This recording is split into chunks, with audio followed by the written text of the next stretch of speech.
You are about to learn one of the biggest secrets in the history of the world. It's a secret that has huge effects for everyone who lives on this planet. Most people can feel deep down that something isn't quite right with the world economy, but few know what it is. Gone are the days where a family can survive on just one paycheck. Every day it seems things are more and more out of control, yet only 1 in a million understand why. You are about to discover the system that is ultimately responsible for most of the inequality in our world today. The powers that be do not want you to know about this, as this system is what has kept them at the top of the financial food chain for the last 100 years. Learning this will change your life because it'll change the choices that you make. If enough people learn it, it'll change the world because it'll change the system. For this is the biggest hidden secret of money. Never in human history have so many been plundered by so few, and it's all accomplished through this, the biggest scam in the history of mankind.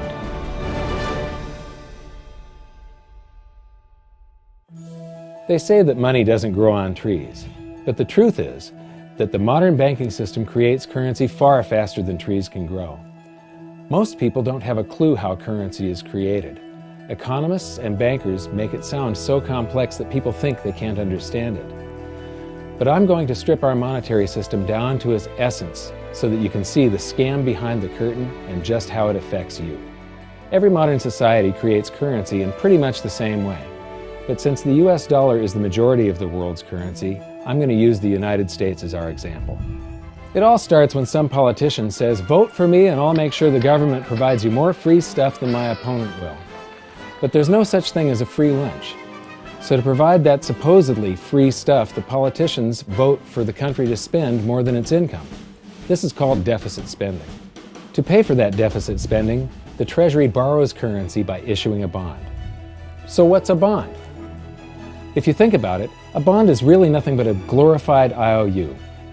It's a pretty piece of paper with numbers printed on it that says, "Loan me $1 trillion today, and I promise over a 10-year period I'm going to pay you back that $1 trillion plus interest." But what you need to understand is that Treasury bonds are our national debt. These glorified IOUs are to be paid back by you and I and our descendants through future taxation. Therefore, when the government issues a bond, it steals prosperity out of the future so that it can spend it today. The Treasury then holds a bond auction, and the world's largest banks show up and compete to buy part of our national debt and make a profit on it by earning interest. You'll notice that as we move through this process, the big banks are there, taking a cut every step of the way. This isn't by chance, as you'll see shortly. Then, through a shell game called open market operations, the banks get to sell some of those bonds to the Federal Reserve at a profit. To pay for the bonds, the Federal Reserve opens up its big old checkbook and writes bad, bogus, counterfeit checks that should bounce because they're drawn on an account that always has a zero balance. There isn't 1 penny in there. To quote from the Boston Federal Reserve, "When you or I write a check, there must be sufficient funds in our account to cover that check. But when the Federal Reserve writes a check, there is no bank deposit on which that check is drawn. When the Federal Reserve writes a check, it is creating money." The Fed then hands those checks to the banks, and at this point, currency springs into existence. The banks then take that currency and buy more bonds at the next Treasury auction. But what is a check? A check is also an IOU. When you write a check, you're making a note that says, "Here's my IOU for cash. All you have to do is go to the bank and pick it up." Now, it's very, very important that you understand this process because we're going to come back later and show you the devastating effect this has on you. The Treasury issues IOUs, bonds. The banks then buy those IOUs with currency. The Federal Reserve then writes IOUs, checks, and hands them to the banks in exchange for the Treasury's IOUs, the bonds. And currency is created. So what's really happening is the Federal Reserve and the Treasury are just swapping IOUs, using the banks as middlemen, and abracadabra, presto, currency magically springs into existence. This process repeats and repeats over and over again, enriching the banks and indebting the public by raising the national debt. The end result is that there's a buildup of bonds at the Federal Reserve, and currency at the Treasury. This process is also where all paper currency comes from. The Federal Reserve and the government mistakenly call it base money because they didn't watch episode 1 of this series and they don't know the difference between money and currency. But I will correctly refer to it as base currency because it is not money. It is currency, and as we've learned, there is a big difference. Money has to be a store of value and maintain its purchasing power over long periods of time. We learned in episode 1 that earlier in our history, our paper currency was just a claim check. It was a representation for real money of intrinsic value, the gold and silver that was held on deposit at the Treasury. You could walk into any bank and slap your currency, like say a $20 bill, on the counter and redeem it for real money, a $20 gold piece. But now, this base currency that's piling up back here is really nothing but a receipt or a claim check on an IOU, that bond. So it's really nothing but a supply of numbers. The Treasury then deposits the newly created currency into the various branches of the government, and the politicians say, "Hey, thanks for that." And the government does some deficit spending on public works, social programs, and war. The government employees, contractors, and soldiers then deposit their pay in the banks. Now, this may come as a shock to you, but when you deposit your currency with the bank, you're not actually depositing it into an account to be safely held in trust for you. Instead, you're actually loaning the bank your currency, and within certain legal limits, they can do with it pretty much anything they please. This includes gambling in the stock market and loaning it out, at a profit, of course. Now this is where the machine of currency creation really gets cranking, because this is where something called fractional reserve lending comes into play. Fractional reserve lending is exactly what it says. The banks are allowed to reserve only a fraction of your deposit and loan the rest out. Although reserve ratios may vary, I'm going to use a 10% reserve ratio as our example. If you deposit $100 in your account, the bank can legally take $90 of it and loan it out without telling you. The bank must hold $10 of your deposit in reserve just in case you want some of it. These reserves are called vault cash. But why does your bank account still say you have $100 if the bank has stolen $90 of it?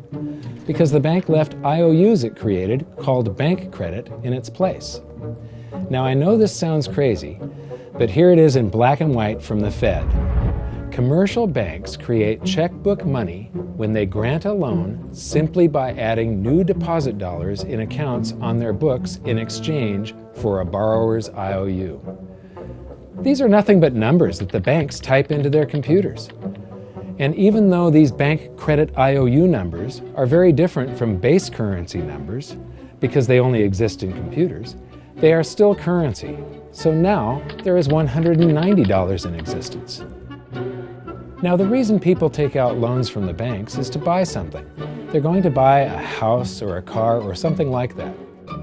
So the borrower takes the $90 that the bank loaned to him from your account, and he pays the seller of the item.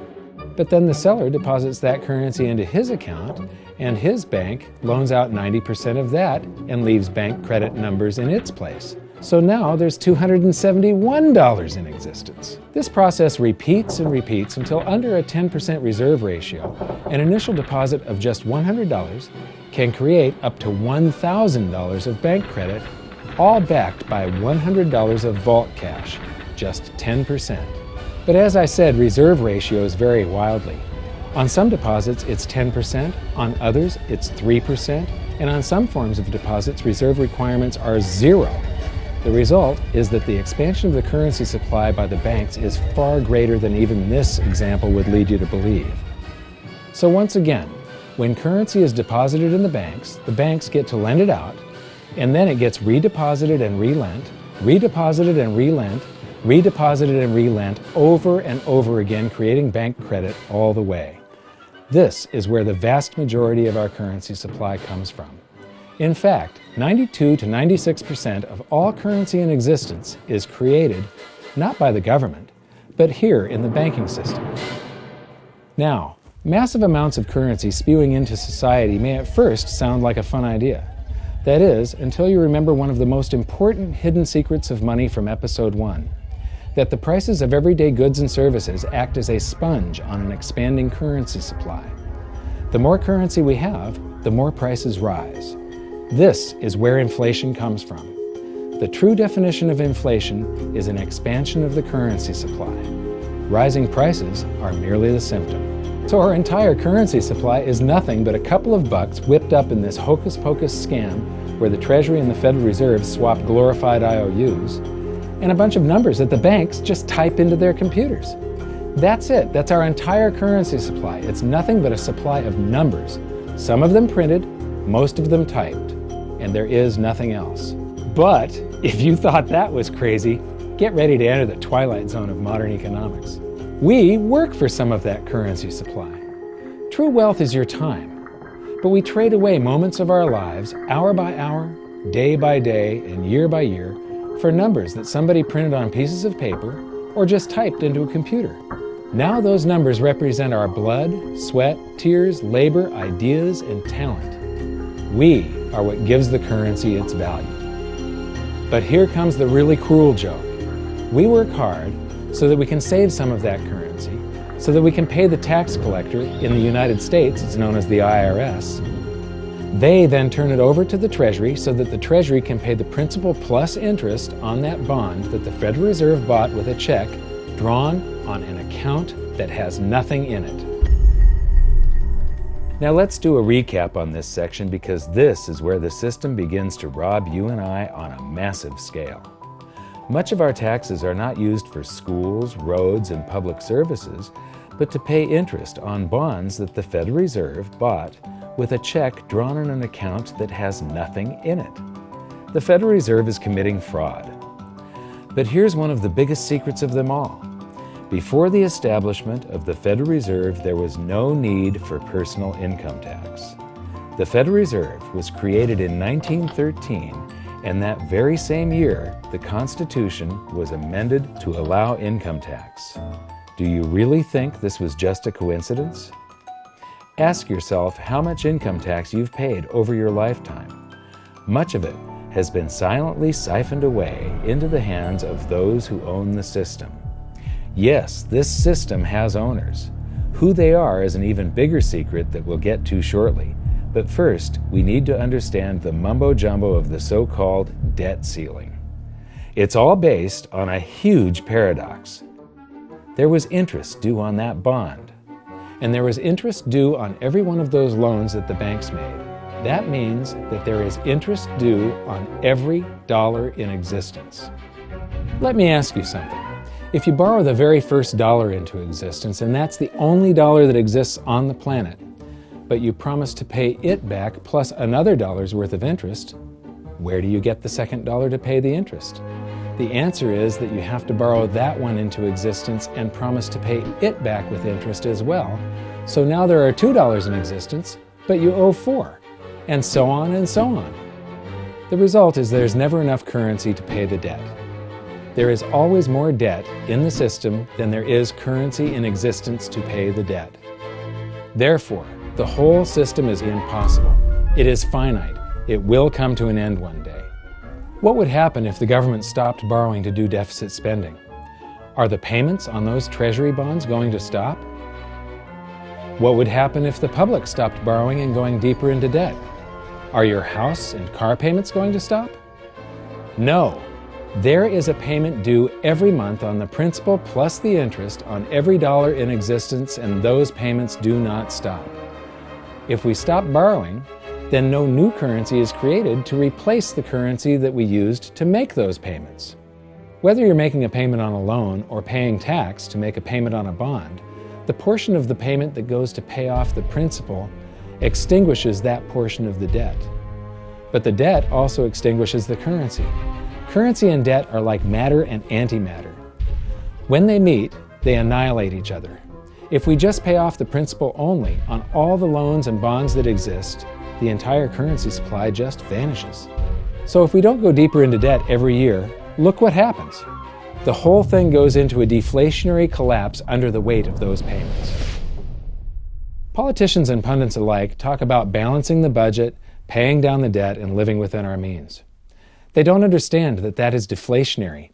It is impossible to do under our current monetary system without collapsing the whole economy. This is why any talk of a debt ceiling is not only ridiculous, It's delusional. The system is designed to require ever-increasing levels of debt just to continue. And that's why politicians will always kick the can down the road and raise this so-called debt ceiling over and over again until the whole system finally collapses under its own weight. In other words, they don't want it to collapse on their watch. The Founding Fathers of the United States knew the dangers of central banking and fought to free themselves from this very thing. The Revolutionary War started out as a tax revolt, but now we must pay tax just to have a monetary system. Having just suffered through the hyperinflation of the continental dollar, which was printed into oblivion to finance the Revolutionary War, they understood the dangers of fiat currency and debt-based monetary systems. So to protect future generations from institutional theft and out-of-control government, they wrote into the Constitution that only gold and silver can be money for the simple fact that you can't print them. Our current system is not only unconstitutional, but it robs us of the liberty and prosperity our forefathers fought and died for. We are all feeling the effects of ignoring the Constitution right now. By forcing more currency into circulation, our purchasing power is diluted. Inflation is a slow and insidious stealth tax that is simply the result of this debt-based monetary system. This system empowers and benefits those who create the currency and receive it first, as they get to spend it into circulation before it has an effect on the economy. They're stealing purchasing power from you and transferring it to the banks and the government every hour of every day because of this false monetary system. And it's not like the people at the top don't know this. To quote the Federal Reserve, the decrease in purchasing power incurred by the holders of money due to inflation imparts gains to the issuers of money. This is a fraud. It is a pyramid scheme, it is a Ponzi scheme, it's a scam, and it's a lie. Our entire monetary system is nothing but a form of legalized theft. But here's the biggest con job of them all. The Federal Reserve is not federal, it has stockholders. There is no federal agency that has stockholders. What's a stockholder? A share of stock represents a percentage of ownership in a corporation. So the stockholders are the owners of that corporation. Therefore, the Federal Reserve is a private corporation with owners. And you can see it for yourself if you go to the Federal Reserve's website, and it will say, the stockholders receive an annual dividend of 6%. Now we know that the stock in the Federal Reserve was originally issued to the largest banks in the United States. But because of mergers and acquisitions through the years, you can't actually trace who owns the stock in the Federal Reserve. That's a very closely guarded secret.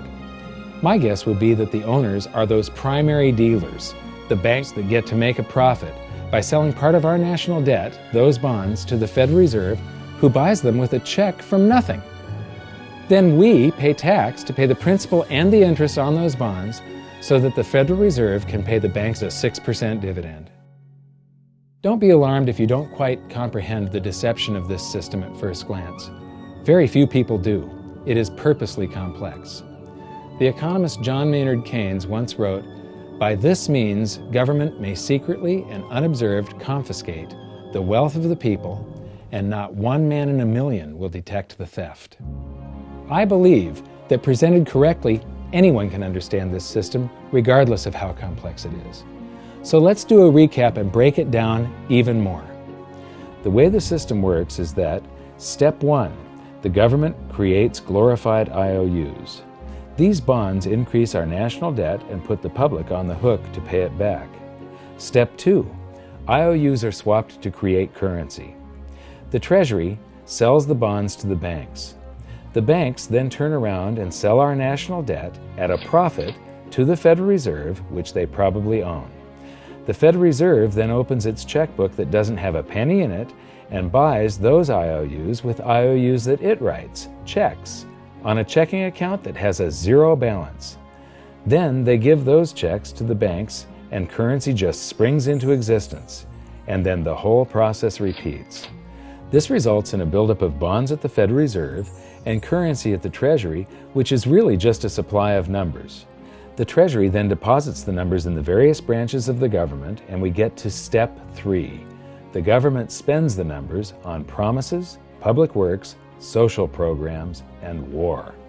Then the government employees, contractors, and soldiers deposit their pay into the banks. And we get to step 4, where the banks multiply the numbers by magically inventing more IOUs through fractional reserve lending, where they steal a portion of everyone's deposit and lend it out. That currency gets redeposited, and then a portion is stolen again. And the process repeats over and over, magnifying the currency supply exponentially. Then we work for some of those numbers, which brings us to step 5, where our numbers are taxed. We pay tax to the IRS, who then turns our numbers over to the Treasury, so the Treasury can pay the principal plus the interest on bonds that were purchased by the Federal Reserve with a check from nothing. Then we get to step 6, the debt ceiling delusion. The system is designed to require ever-increasing levels of debt and will eventually collapse under its own weight because politicians always kick the can down the road. They don't want it to collapse on their watch. And finally, step 7, the secret owners take their cut. The world's largest banks own the Federal Reserve. Those banks make a profit selling our national debt to the Fed. They make a profit when the Fed pays them interest on the reserves held at the Fed, and the Fed pays them a 6% dividend on their ownership of the Fed. This system is fundamentally evil. It funnels wealth from the working population to the government and the banking sector. It is the cause of the artificial booms and busts of modern economies, and it causes great disparity of wealth between the rich and the working class. And it is only possible because we no longer use real money, we use currency. But worst of all, it is a form of enslavement. Bond is the root word of bondage. Whenever a government issues a bond, it is a promise to make us pay tax in the future. Nobody asked you if you wanted to pay tax today for the prosperity we all enjoyed in the last century. Nobody is asking our children if they want to work hard in the future to pay for the prosperity we're enjoying now. George Washington once wrote to James Madison, "No generation has the right to contract debts greater than can be paid off during the course of its own existence." By stealing prosperity from tomorrow so we can spend it today, we enslave ourselves and future generations. Now this all sounds pretty bad, but there is great hope, for you are the greatest threat to this false monetary system. This system relies on the public being ignorant of its workings.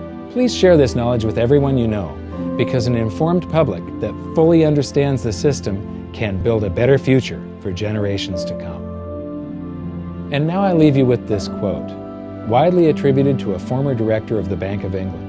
The modern banking system manufactures money out of nothing.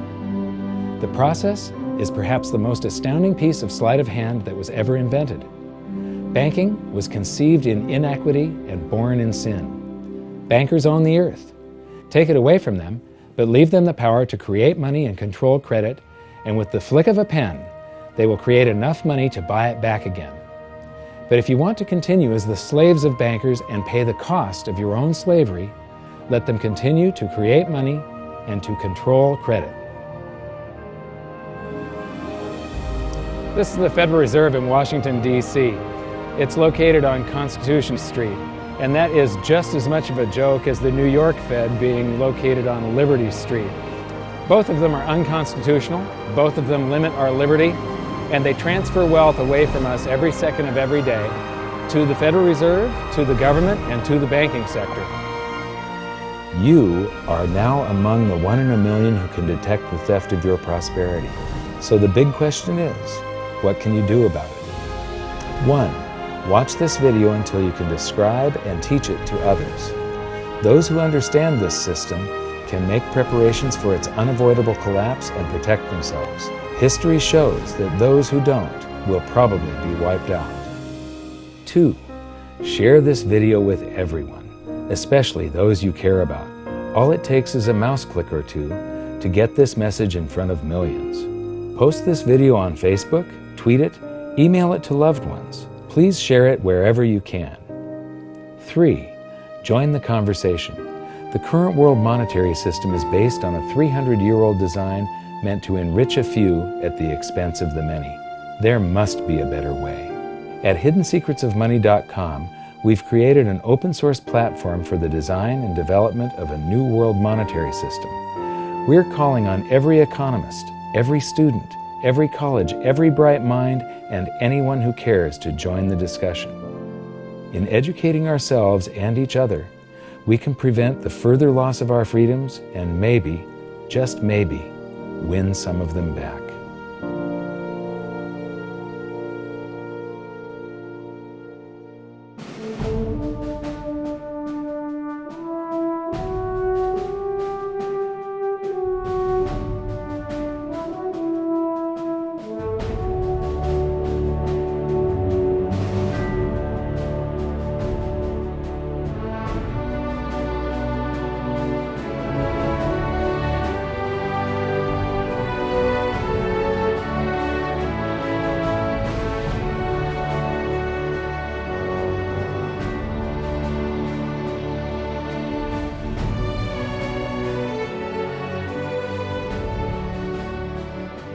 I think your episode 4 is very beneficial, very helpful. It's going to introduce these ideas to a lot of people, and like I've just been talking about, we have to change people's mind, and the more they understand it, the better.